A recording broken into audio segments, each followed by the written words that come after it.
बिस्मिल्लाहिर्रहमानिर्रहीम। Foundation English course का आज हमारा फोर्थ लेक्चर है। बेसिकली हमने पहले टू बी फॉर्म बेसिक पढ़ा।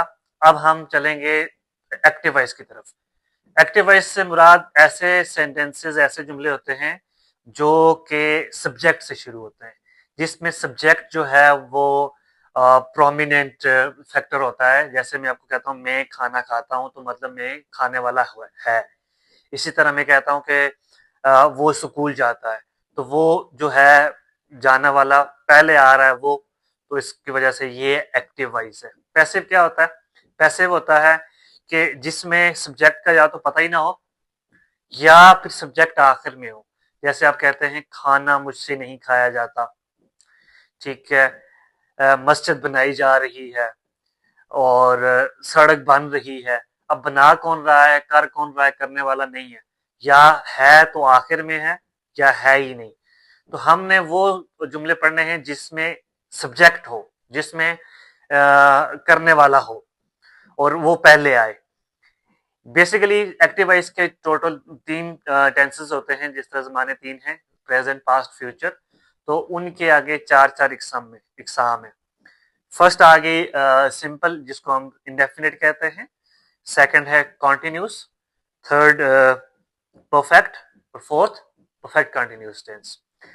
ये टोटल मिला के 12 हो जाएंगे। और आज हम पढ़ेंगे simple present tense. Simple present tense कहते हैं ऐसे जुमले जो डेली रूटीन में या रिपीटेड बिहेवियर में या जनरल फैक्ट्स में, जनरल थिंग्स में या अदर्स हैबिट्स में यूज होते हैं।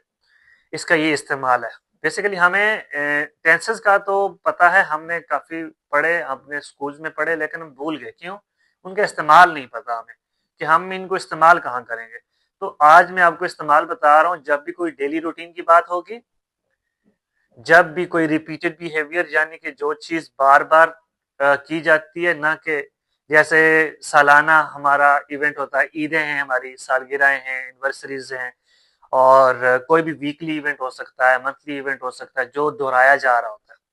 तो मैं आपसे पूछता हूँ कि अच्छा, बताएं मुझे कि आपकी क्या रूटीन है आजकल। तो आप मुझे बताएंगे सर मैं ये करता हूँ, वो करता हूँ, सुबह उठता हूँ, ये करता हूँ, वो करता हूँ।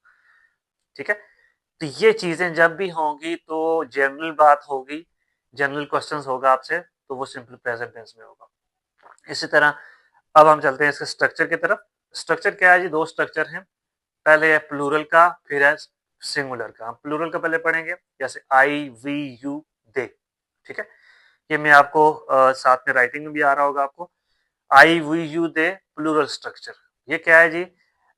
सब्जेक्ट प्लस वर्ब की फर्स्ट फॉर्म प्लस ऑब्जेक्ट। कुछ हेल्पिंग वर्ब नहीं, कुछ इजम आर वॉज वर्ब, कुछ भी नहीं लगता इसमें। सिर्फ फर्स्ट फॉर्म ऑफ वर्ब लगेगी और सब्जेक्ट लगेगा और ऑब्जेक्ट लग जाएगा। सिंपल। जैसे मैं खाना खाता हूं, आई ईट फूड। मैं सच बोलता हूं, आई स्पीक ट्रूथ। मैं स्कूल जाता हूं, आई गो टू स्कूल। मैं वीडियो बनाता हूं, आई मेक वीडियो। हम झूठ बोलते हैं, वी टेल लाई। लोग मेरी इज्जत करते हैं, पीपल रेस्पेक्ट मी। अब ये जितने भी टेंसेस मैंने आपको बोले, फर्स्ट फॉर्म में आए, और subject first form object, subject first form object.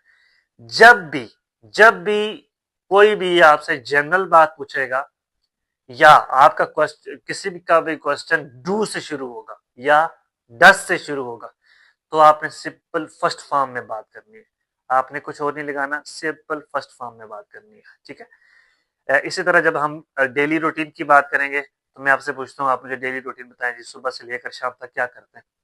तो आप मुझे बताएंगे sir, I wake up early in the morning, then I go to washroom and I do ablution, then I get ready for prayer. I go to mosque for offering prayer. I offer Fajr prayer. After that, I come back home. I recite Holy Quran. I do azkar. Then I go to uh, outside for morning walk. After 30 minutes, I come back home. I get fresh and I take breakfast. Then I get ready for office and go to office. I spend 5 to 6 hours in my office. I do lunch over there also as well. Then I come back home. I take rest for some time, then I do my prayers also as well, and along with that I spend my time with my family. I go outside to play with my I go outside to play with my friends, and at after dinner I use my mobile social media, and then I take rest and go to sleep for I go to bed for sleep. ये आपकी daily routine है। इसी तरह मैं आपसे पूछता हूँ, आप मुझे बताएं कि अपनी सालगिरह कैसे मनाते हैं। आपने शुरू से ही आगाज से बताना है कि मैं अपनी सालगिरह वाले दिन रात के टाइम के ऊपर मुझे घर वाले सरप्राइज देते हैं, मेरे लिए कमरा सजाते हैं, प्लेस सजाते हैं, ठीक है, और उसके बाद वो केक काटते हैं, फिर खाने तैयार करते हैं, मेरे दोस्तों को इनवाइट करते हैं और वो मेरे लिए गिफ्ट लाते हैं। ये सारी चीज़ें आपने अज्यूम करनी है और आपने इजी वे में इसको बोलते जाना है, बताते जाना है। तो ये आपकी होगी डेली रूटीन, रिपीटेड बिहेवियर में आ गई सालगिरह। इसी तरह मैं आपसे पूछता हूँ, ईद कैसे मनाते हैं आप? ईद हर साल आती है ना, रिपीटेड बिहेवियर है। तो आप मुझे ये नहीं बताना कि हमने पिछली कैसे मनाई है, आपने यह बताना है कि हर साल ईद कैसे मनाते हैं आप। प्रैक्टिकल करेंगे आप तो आपको आ जाएगा। अच्छा, रूल आपको भूल जाएंगे, रूल की कोई जरूरत नहीं है, रूल भूल जाए नो इशू, लेकिन रूल आपकी स्पीकिंग में आ जाए ये मेन चीज है।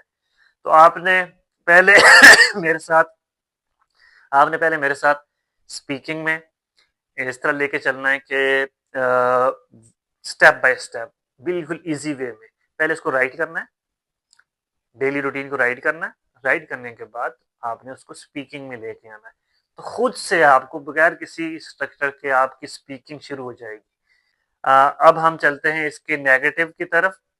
पहले अगर आई यू दे का स्ट्रक्चर है तो डू नॉट आएगा। मैं खाना नहीं खाता, I do not eat food.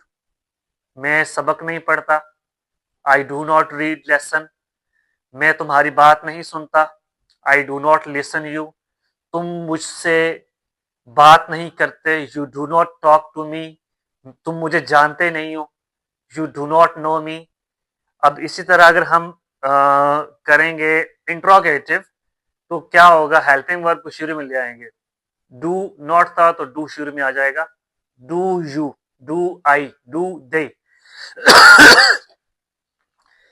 क्या तुम मुझे जानते हो, डू यू नो मी। क्या तुम सबक पढ़ते हो, डू यू रीड लेसन।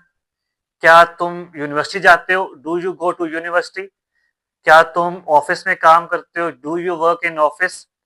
क्या मैं झूठ बोलता हूं, डू आई टेल अ लाई। क्या मैं तुम्हें जानता हूं, डू आई नो यू।